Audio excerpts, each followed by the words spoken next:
Hi!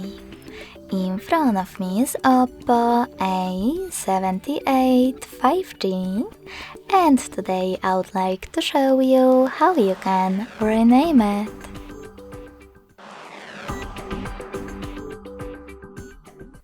First of all, go into Settings.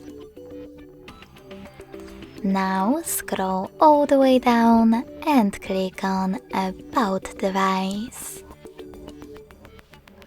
Finally, click on the device name section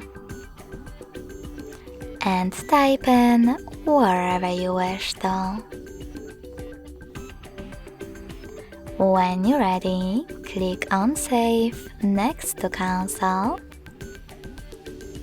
And as you can see, after that, name of my Oppo has changed.